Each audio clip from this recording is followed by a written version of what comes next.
Баршаңызға сәлем, каналыма қош келдіңіздер. Бүгін сіздермен құрамына ешқандай сода қосылмайтын құймақ дайындаймыз. Видеоны соңына дейін қарап, каналыма тіркеліп, лайк басып, комментарий жазуды ұмытпаңыз. Қажетті заттардың барлығын төменге описание бөліміне жазып қалдырамын. Ең алдымен ыдысымызға 2 жұмыртқа саламыз. Үстіне қант саламыз. Жарты қасық тұз саламыз.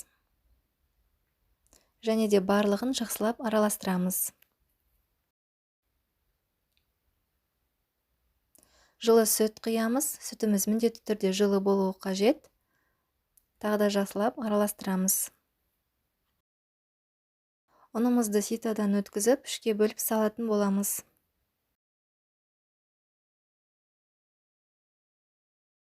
Салып, жақсылап барлығын араластырамыз. Қайтадан біз енді сүтімізді құятын боламыз. Сүтті және ұнды кезек-кезек салып, жақсылап араластырып аламыз барлығын.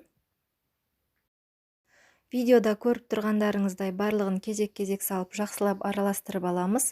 Ішінде ешқандай іртік қалмауы қажет.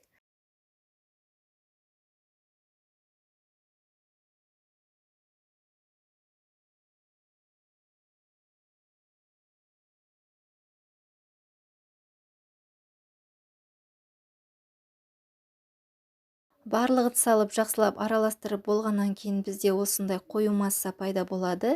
Енді біз осы қою массамыздың үстіне қайнап тұрған суды құятын боламыз. Су міндетті түрде қайнаған болуы қажет.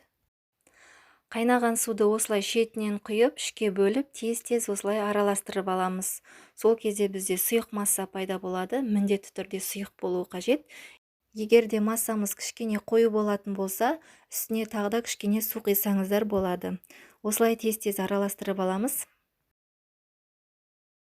Ең соңында күнбағыс майын құйып, тағы да жақсылап араластырамыз.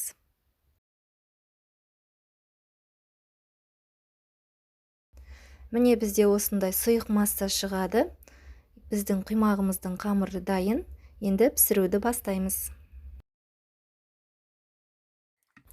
Ең алдымен табамызды міндетті түрде қыздырып аламыз жоғарғы отта, және де осылай құймақтарымызды шетінен құйып пісіретін боламыз. Мен бұл жерде табаға май жақпадым, себебі табаға құймақ жабыспайды. Сіздер жақсаңыздар да болады. Ең басында ғана май жағып, ары қарай осылай пісіре берсеңіздер болады. Құймақтарымыздың барлығын жоғарғы отта осылай 2 жақ беті қызарғанша пісіріп алдым. Барлығы тез-тез піседі. Барлығын осылай пісіріп шығамыз. Сіздер де міндетті түрде дайындап көріңіздер. Дәл осы рецептпен құймақтарымыз осындай тесік-тесік, осындай әдемі болып шығады. Ешқандай сода қосылмаса да, осындай құймақ болып шығады. Міне біз құймақтарымыздың барлығын пісіріп алдық. Осындай жұп-жұқа және де тесік-тесік әдемі болып шығады. Сіздер де міндетті түрде дайындап көріңіздер. Егер де видео ұнаса, каналыма тіркеліп, лайк басып, комментарий жазуды ұмытпаңыздар. Сіздермен болған Мөлдір.